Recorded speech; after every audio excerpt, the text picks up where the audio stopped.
If you want to break your league mates' hearts this year in fantasy, you have to draft the 5 players in this video. I'm talking about guys who aren't even going in round 1 of fantasy drafts, but they still have the upside to absolutely tilt leagues this year. So let's not waste any time. Let's dive into these 5 names. And if you're not familiar, I'm Sal Vetri. I've helped people for nearly 8 years win their fantasy leagues, and I'm going to do the same for you in this video. And we'll start with De'Von Achane, who honestly should probably be a first-round pick in fantasy drafts this year, but he falls outside the first round almost every single time because it's such a loaded first round this year. There's a ton of great wide receivers. You have Brian Thomas entering year 2. Nico Collins starting to break out. The stable guys like Puka Nacua and Justin Jefferson, and all of them are in the first round. So it's making players like De'Von Achane, they're actually starting to slide a little bit in drafts into maybe the middle of the second round, despite back-to-back seasons, the first 2 years of his career, Achane being able to find the end zone with 11 and 12 touchdowns, Achane being able to go out there and finish as the RB6 and the RB5. And the best part about this, he did it in totally different ways. His first year was in a split backfield. His rookie season, he was hyper efficient, set the record for yards per touch in a season. And then he comes out here in his second year where he finishes 6th overall, and he does it in a totally separate way. You could see right here, this is the column receptions. You could see just 27 as a rookie, 78 receptions last year. The dude was averaging like 6 receptions per game down the stretch, which some of the best wide receivers in the NFL aren't even averaging 6 receptions a game. Now, of course, if you follow fantasy, you know that there was a big difference between the games where Tua was healthy and when he was out with a concussion. There was 11 games this season when Achane was in there with Tua, and in those games, he was averaging 22.6 fantasy points per game, according to RotoViz's splits tool, which is on the screen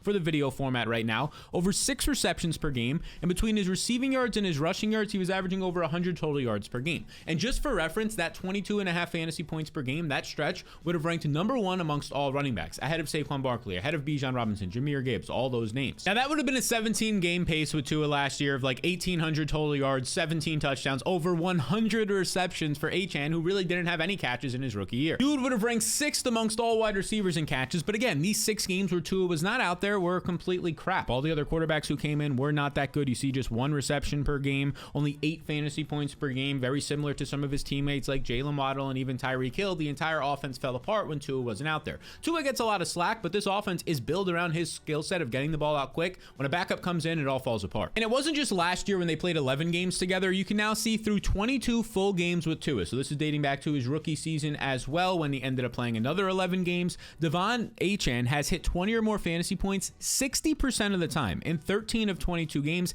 He also has 23 career touchdowns in those 22 games. That would easily rank during that stretch in terms of total touchdowns in that stretch, in terms of 20-plus yard games, top 2 at the position. That's how good he's been. Easily a first-round running back when Tua is healthy. And now heading into this year, we could probably see a very similar role to last year when he was getting a lot of receptions in that offense. It's the same coach, same offensive coordinator, just the personnel has changed. And we could look at it right here. Raheem Mostert, who was his biggest threat entering last year and the year before when Mostert had 20-plus touchdowns, he's now gone. Jonnu Smith was traded to the Pittsburgh Steelers somewhat recently this offseason, and that's massive because Jonnu was getting a lot of the targets around the line of scrimmage in the short to intermediate parts of the field and the middle part of the field, which is where you can now see Achane get even more volume, or at least more secure volume. Specifically with Raheem Mostert gone, what he's leaving behind, Mostert was older last year. I mean, as you can see right here on Player Profiler, he's already over 33 years old. So as a 32-year-old running back last year, he did deal with injuries. He had still 85 carries, 23 targets, multiple touchdowns. So there's now 100 opportunities available in this backfield. So when people want to start to hype up guys like, if we pull up the running back page here, Jalen Wright and Ollie Gordon, which I do think Jalen Wright is a nice later round pick in fantasy drafts when you get him in like the double-digit rounds, around 12 or later. And the rookie Ollie Gordon, I'm not as interested in outside of maybe Dynasty.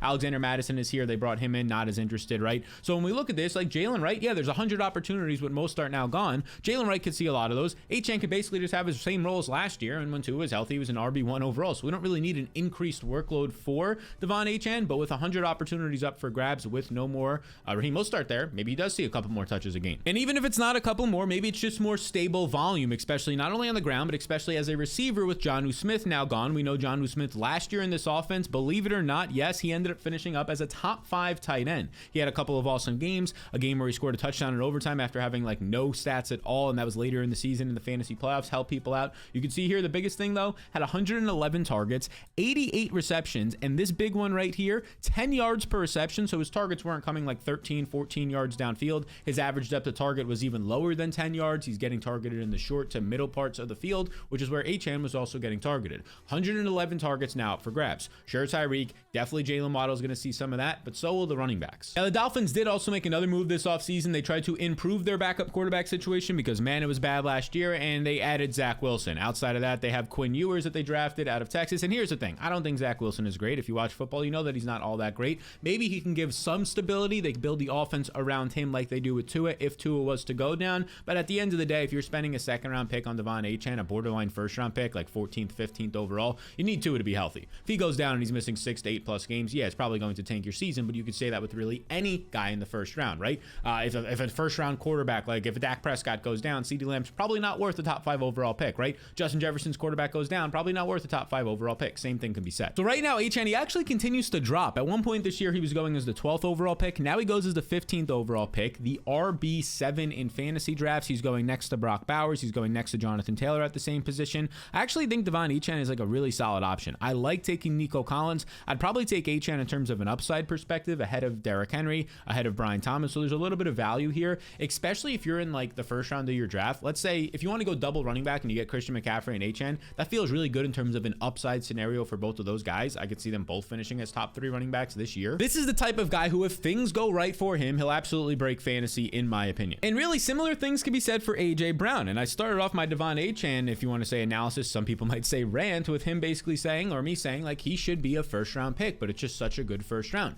AJ Brown last year was a first round pick. He was going as a top 8 pick in fantasy drafts, and now he's not. Now he's going in the second round, despite for the 3rd straight season on the Eagles finishing as a wide receiver 1. He was the wide receiver 12 last year, and these are very small margins, right? 17 fantasy points basically every year. So nothing really changed about AJ Brown. He scored 7 touchdowns for the 2nd straight season, right? But now he's going like 10 to 12 picks later in drafts, and it basically just has to do with a couple of things. The first thing is he missed a couple of games last year, only played in 13. So his overall stat totals, not his per game basis, those dropped because he was just not out there. He missed the time. But the craziest stat maybe of all this offseason is that this dude last year didn't even earn 100 targets. So AJ Brown goes out here, he has 97 targets, and he still had over 1,000 yards. He still finished as a top 12 receiver, still had 7 touchdowns, despite, and the exact totals here are 1,079 yards, 67 catches. The dude did this, 1,000 yards without even having 100 targets. That would actually rank as the #1 wide receiver in terms of yardage without having 100 targets last year. And also in those 12 full games, he just continued to do what he does best, earn targets at an elite level when he has just an unfair advantage when it comes to his size and speed. He's like a DK Metcalf specimen, but probably even better in terms of that combination. #2 overall in target share, 34% of his team's targets, top 10 in target rate, so over 28% of the time when he ran a route, he was being targeted on that. He also led the NFL last year with a 47% air yard share. Nearly 50% of the yards that the ball traveled last year for the Philadelphia Eagles were to AJ Brown, nearly 50%. And as always, AJ Brown remained highly efficient since he's been in this second turn of his career going from the Titans to the Eagles. Here's what he did last year. He ranked 2nd in yards per route run amongst wide receivers. He had the 4th best yards per target, and he was also 4th best in dominator rating. He had a 38% dominator rating, which is the percentage of overall offense, your receptions, your touchdowns, your yards that you ended up contributing to your offense, 38% for the Eagles. And that's on a team where Jalen Hurts is scoring 15 plus touchdowns and Saquon Barkley is putting up over 2,000 yards. And since 2022, as you can see from this PFF tweet right here, including the postseason, AJ Brown ranks #1 in PFF grade that takes in your overall play, #1 in receptions, #1 in yards, #1 in touchdowns, #1 in explosive plays against single coverage. So anytime that there's not a safety over top, it's very rare that you actually put 2 guys in coverage, 2 cornerbacks on a guy. That's like Calvin Johnson, Megatron, or maybe early Julio Jones type stuff. Now defenses are good enough, or at least safeties are, that they just put a safety over top in terms of speed and physicality. But since 2022, it's not Justin Jefferson, it's not Jamar Chase, it's not any of these up-and-coming players, Nico Collins, right? It's AJ Brown, who is still #1 when it comes to man coverage, especially single coverage. That's how dominant he's been. And really, whatever stats that you look at, he ranks high up there. When it comes to best wide receiver seasons by first downs per route run in the fantasy data history, so these past couple of seasons, AJ Brown is top 5. The only guys ahead of him, Devontae Adams, Puka Nacua, Tyreek Hill. Okay, some other elite wide receivers. Another stat here, best wide receiver seasons by threat rate, your ability to earn targets per route run. AJ Brown also top 5 in this metric. Only guys above him, Malik Neighbors last year, Puka Nacua last year, and Tyreek Hill. We all know that AJ Brown's an elite wide receiver. The thing that holds him back is that he plays in an offense that last year was one of, if not the most run-heavy offenses in NFL, not just last year, history. The Eagles ended up running 621 times. Saquon was breaking out. Jalen Hurts was a mobile quarterback. We know this. They got up big in games, so late in those games, they only ran with their backup running backs. This ended up being 70 more times than anybody else in the league. Like, the Ravens were already extremely run-heavy. They ran 20 more times than the 3rd best team, the Lions. We know the Ravens with Lamar and Derrick Henry were running the ball like 60% of the time, and still 70 more more rush attempts went to the Philadelphia Eagles, which is just absolutely insane. They ranked dead last in pass attempts because of this, first in rush attempts, and first in rushing yards. And despite all of that, AJ Brown still came out here and put up a top 12 performance at the position with 16.7 fantasy points despite missing some time. Now just assume, and this usually happens, natural regression, you're not going to go from a historic 621 rush attempts to then doing it again. Odds are it's just not happening. And we've seen this with teams in the past when they run over 600 times in a season. On average, their rush attempts drop by about 70 to 100 the next year. So you could expect probably another 30 to 50 plus pass attempts this year for Jalen Hurts at least. And if that's the case, a lot of those, nearly 35 to 40% of those, are going to go to AJ Brown. So I would assume that AJ Brown this year on a per game basis, instead of last season, where if we go out here to his targets and we scroll on a per game basis, he was only seeing 7.5 targets per game because of the run heavy nature. I think this number goes up to probably 8.5, maybe even 9 targets per game. So when you see AJ Brown at the end of the second round, I mean, this is an awesome start. If you can start your draft off, let's just say you have like the 3rd pick in fantasy this year, you're in such an awesome spot.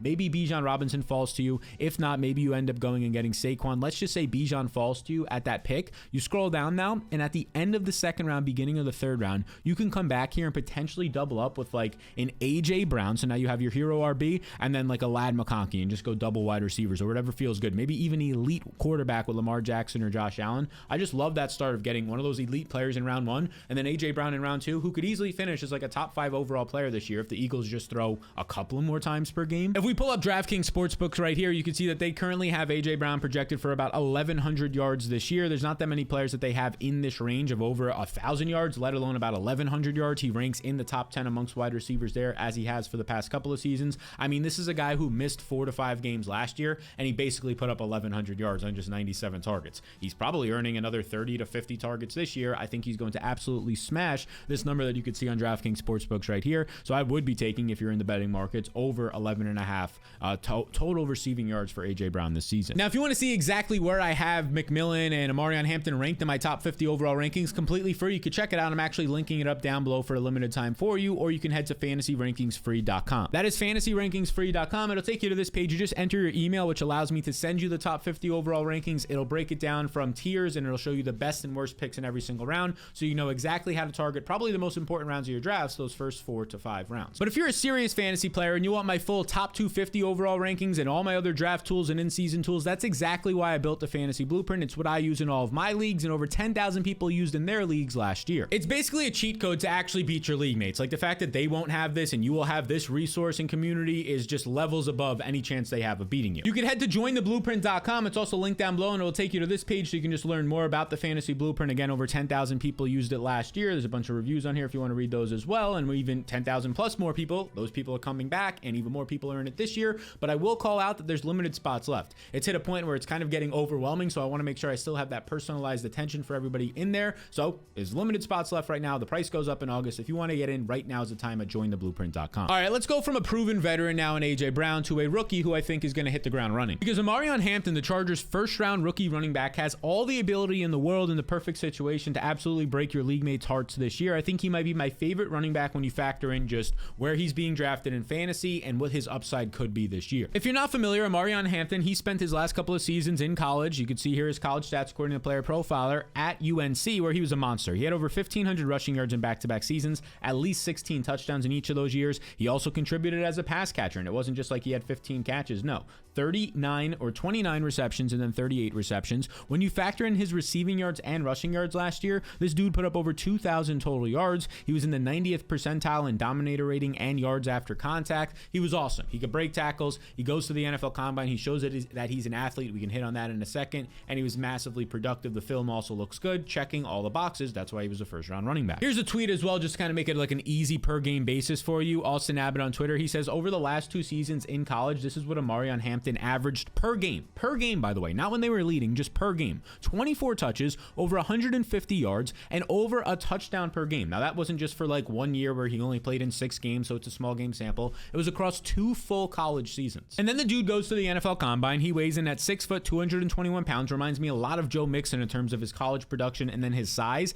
And then you go and you see what he actually ran. A 4.46 40 time reminds me a lot of Joe Mixon, a fast player. 94th percentile speed, 91st percentile burst score. These are top 10% for players to ever attend the Combine at his size. So he has everything. He has the production, he has the film grade, and now he has the athleticism. Again, this is is why he goes in round 1 to Jim Harbaugh and the Chargers. And just to kind of put this in perspective, Ryan Heath has this tweet over here. You can see that running back selected on day 1 with a 95 or better SPARQ athleticism score. That SPARQ is just a way to measure athleticism. Saquon Barkley, right? This is the guy who has scored the most fantasy points by a rookie running back ever. And the only other guy on that list, Omarion Hampton. So in terms of your size and speed, Saquon Barkley is number 1 on that list. The only other guy who has met those thresholds as Saquon is Omarion Hampton. So he goes as the 22nd pick in the draft, and the Chargers have basically come out and said multiple times, like, they didn't even think he was going to be here. They thought for sure the Steelers would either take him at the 21st overall pick, or maybe the Broncos at the 20th overall pick, who were heavily rumored to take a running back, or maybe even like a top 15 pick, an outside chance that the Cowboys could have taken him here at 12. They take Tyler Booker, the offensive lineman.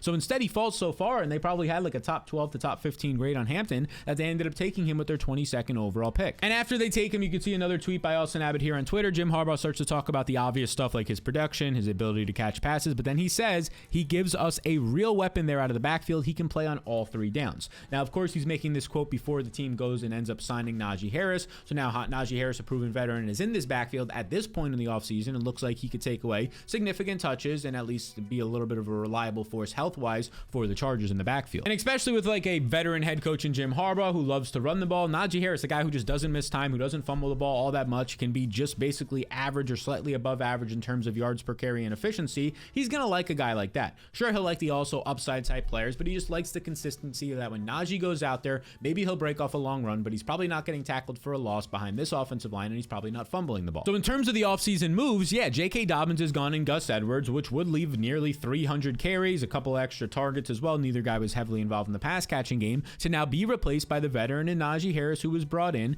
and also Omarion Hampton, the rookie in the draft. But here's the thing about Najee Harris. If we really want to break down Najee Harris here, I don't think any of these other running backs, Hassan Haskins, who spent time at Michigan with Jim Harbaugh, Kamani Vidal, I don't think they're going to be involved all that much if Omarion and Najee stay healthy. But Najee last year, this is a guy who did not even average 4 yards per carry. He had a negative production premium, so overall compared to all of the running backs in his situations, he had a negative experience there. Same thing with his expected points added for fantasy. This is just a guy who is average. He's not going to be anything crazy. And now recently we just got reports that from July 4th, he suffered an eye injury because of a situation that had to deal with a fireworks mishap. And as of right now, Najee Harris, in terms of training camp, has been placed on the non-football injury list because he did not suffer that during a training camp or a practice. It was non-football. It was a firework on the 4th of July. So Najee Harris, like, we don't have an update here. They say he'll be ready for week 1. We don't actually know how bad this eye injury is. They're saying it's superficial, so it's just on the outside parts. But if that's the case, why isn't he able to practice right now? And at the very least, even if Najee Harris plays week 1, all this is doing is giving the rookie Omarion Hampton all of the reps with the first team offense. He's getting more comfortable in the offense. And let's not forget, Najee is new to this team. He needs to learn the playbook and get some sort of chemistry with the first team offense that he's now missing out on. So yeah, I really like this situation for Omarion Hampton even more with that updated news. I think Hampton could steal 60 to 70% of the workload right away right now, and he's going to run behind a pretty solid offensive line. 3 first-round picks here with Rashawn Slater, Joe Alt, or former first-round picks, Zion Johnson. You also have Mekhi Becton, who I'm very interested. He's a massive player on the interior of that line he could play. Very interested to see what he can do here. Depending on where you look right now, the Chargers are basically like on any list, projected list, which we're just looking at the players on paper and the skill sets that they have. For offensive line play, they're projected to be like a top 10 unit. You can see one of those is right here from Football Insights. If we look, the higher up you are in this list, so you have the Eagles, the Broncos, Tampa Bay, which Tampa Bay, Tristan Wirfs injury, I think this is going to dock them. Detroit Lions, I would say that they're definitely not a top 4 unit. So again, depending on the site that you're looking at, I don't know if this was before or after the Frank Ragnow retiring news, but just in general on this list, the Chargers come in as a top 10 team. Across PFF rankings, they're a top 10 team. A lot of sites that I trust, top 10 team. Brandon Thorne, all these types of sites and analysts. So when we look at it, and Omarion Hampton, for some reason, I think he'll probably start to increase based on this Najee Harris eye injury, but right now he's actually been decreasing. He was the 44th overall player in average draft position just a week ago. Now he's 46th overall. So not only is he a late 4th round pick, sometimes he slides into the 5th rounds of drafts, which if you can get him as like outside or around the top 20 running backs, I think this is a guy who has easily top 10 upside. I'm not shocked next year if we're drafting Omarion Hampton right around where Devon Achane is going now. It's like a top 15 overall pick in fantasy, maybe a borderline 1st round pick. Najee Harris is only on a 1-year deal with the Chargers. So Hampton at the end of the 4th, beginning of the 5th round, all the upside in the world to break your league mates' hearts. And let's just stick with the rookies. Let's go to a different position. Well, we'll talk about T-Mac. Tetero McMillan. This is a guy who is probably my favorite wide receiver overall this year when it comes to the rookies, just based on everything. The upside, the ability to come in right away and be a #1 receiver for your team, because that's exactly what McMillan did in college. The past 2 years at Arizona, over 1,300 yards each year, an elite 28% and a dangerous 31% target share these past 2 seasons. seasons. And the crazy part is, in 2024 last year, where he plays 12 games, 84 catches, over 1,300 yards, commands a massive 31% target share, he did that while basically being injured, a lower body injury, an ankle injury is what it's being called. He was basically injured the entire time, and it didn't matter. He was still just as productive. And that's despite teams knowing that this guy was probably going to be a borderline first-round pick after what he did in 2023, 90 catches, over 1,400 yards. And despite that, despite all the defensive attention going to him while playing injured, he still was able to produce. I like everything about the guy, not just the production in the film that you watch, but he also has the perfect size, 6'4", 219 pounds. This is like a little bit of a bigger T. Higgins type of a build, like a Mike Evans type of a build in some ways.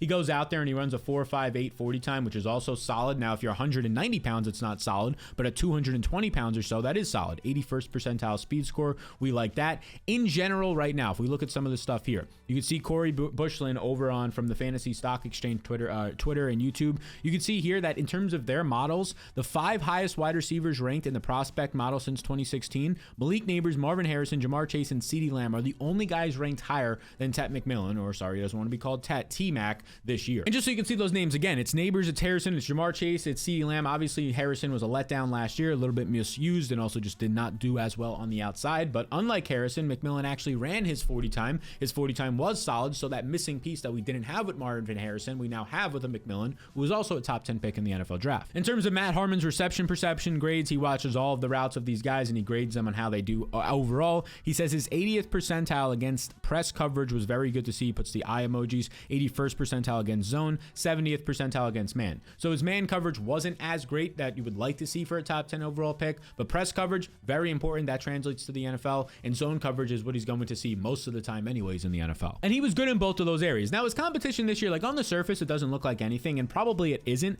but Xavier Legette is heading into year 2. Maybe he takes a little bit of a leap after dealing with some injuries, and there are some positive reports this offseason. Adam Thielen just continues to earn targets, especially out of the slot, despite being like 34 years old. Jalen Colker very quietly was dominant last year as a player that nobody expected to take a stand. So although I do think McMillan is the clear-cut number 1 to start the season, he's definitely going to be a top 3 starter on this team. I won't just say that there's no competition here. Like Calvin Ridley in the Tennessee Titans, he has no competition. I do think there's still a light being left on for Xavier Legette entering year 2, and Adam Thielen at least has been a thorn in the side for fantasy managers who don't have him, right, these past couple of years, and Bryce Young likes throwing to him, that I should at least mention that, yeah, the targets are going to be distributed a little bit here, but McMillan should be the guy at the end of the day earning like 25 to 27% of them, maybe right off the bat. And it also helps that Bryce Young quietly played some of the best football of his career, probably the best easily, towards the end of last season. This is a Panthers offensive line that heading into last year made a lot of improvements on the interior of that line, and they paid off. They were a league average to top 10 unit. And now you're looking at a coaching staff that's now entering year 2 in this system. They both came over from Tampa Bay. The offensive coordinator, Brad Idzik, comes over. He had a lot of time with Mike Evans and Chris Godwin, right? Mike Evans gets some comparisons to McMillan, is why I bring that up. And then Dave Canales entering now year 2 with the Panthers as the head coach, also came over from Tampa Bay. This is a guy who late in 2024 was averaging nearly 25 points per game after the Panthers bye week. This is a guy who has gotten the ship right with Geno Smith in Seattle during that time, Baker Mayfield in Tampa, and was starting to do it 25 points per game last year with Bryce Young and the Panthers. So when I look at McMillan, the offense is trending up. The offensive line looks good. If Bryce Young can continue to play this well, and I'm going to put some trust and faith in Dave Canales that will continue, McMillan in round 5 of fantasy drafts feels awesome. Now I know what you're thinking, like, okay, you get Amarian Hampton in round 4, you get McMillan in round 5, 2 rookies right there and some of the most important picks of your draft. That feels a little bit dangerous. Sure, but these situations, they're not a sure thing. Nobody's are, but for rookies, they're some of the best that you're going to find. And I will say that one of the biggest edges still in fantasy drafts is that people just don't like drafting rookies because they've never taken the field before. But every single year, you saw it last year with Bucky Irving, you saw it last year with Brian Thomas, and even some other guys, Malik Neighbors, right? These rookies, Ladd McConkey, they pay off. Let's get into the next player now. We'll go to the quarterback position because I think Justin Fields, you could laugh if you want, but this is a guy who has so much upside based on where he's going in fantasy drafts right now. And I mean, we saw it last year with the Steelers. Sure, it was only in 6 starts, although he went 4-2 and he actually won games with them, but we saw it. He was being productive, especially for fantasy. Now, the elephant in the room, or one of them, might be the fact that Justin Fields just had to get carted off the field the other day at training camp. That's not great news. But what is good news is that he only took the cart for precautionary reasons. He would have been able to walk if the facility was close enough. And you can see right here, the Jets official team tweets out just a couple hours later,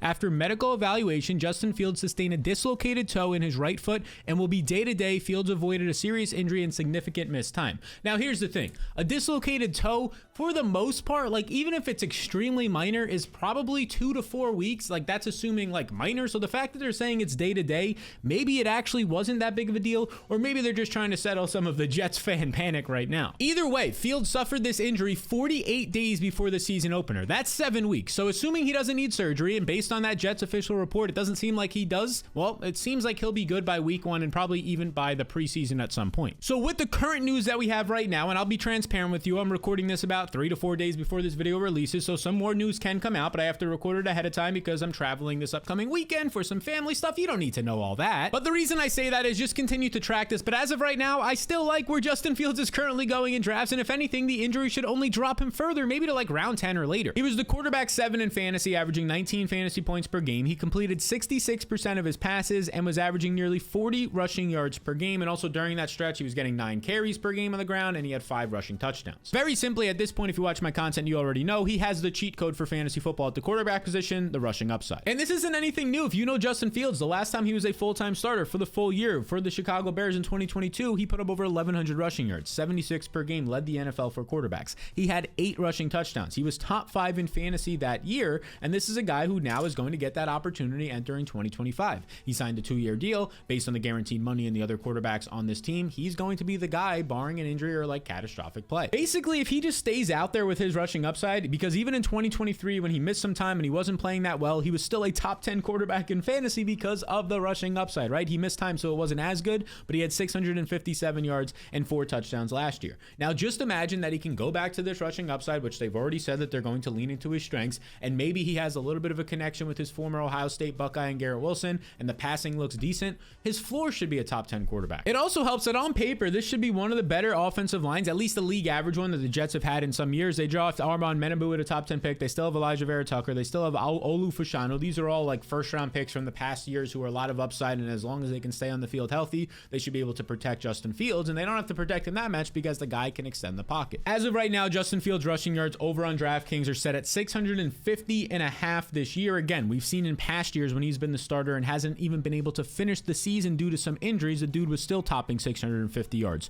When he actually gets to play the whole year, he had over 1,100 yards. Last year in just 6 starts, he had nearly 300 yards. So yes, I think Justin Fields this year, there's going to be some games where he has 80 to 100 rushing yards alone. Yes, I feel really good about him topping 650 yards. And I also feel good about where he goes right now in fantasy drafts. This is a range where there's a lot of talented quarterbacks. Brock Purdy goes in this range. Justin Fields does as well. As the 86th overall player. So you can get him in like the 8th round of fantasy drafts right now. Now, I also do like Brock Purdy. They're both top 8 quarterbacks for me this year. You scroll down a little bit more, and Brock Purdy's going after Fields. So if you miss out on Fields, that's fine. I'm fine taking Purdy. You scroll down a little bit more from there, and outside the top 100 picks, you start to get guys like Drake May popping up. You start to get guys like JJ McCarthy. So the quarterback position is loaded. If your strategy this year is not to take an early round quarterback, and that's fine, I do think grabbing a Justin Fields and a Purdy in back-to-back rounds, or grabbing a Justin Fields and then a Drake May in like rounds 8 and 10 is actually a good strategy. You have 2 upside guys. As long as one of them hits, you're fine. And if they both hit, trade the other one away and get a nice player at the wide receiver or running back position. So these are the players that can just break your league mates' hearts this year, because if things go right, they will absolutely tilt fantasy leagues. So we talked about a bunch of different positions in this video, but if you want to see exactly the 5 wide receivers you should be drafting this year, especially now that you're drafted just a couple of weeks, or maybe even depending on the time you're watching this, a couple of days away, make sure to check out this video right here. These are the 5 wide receivers you should be drafting more this year.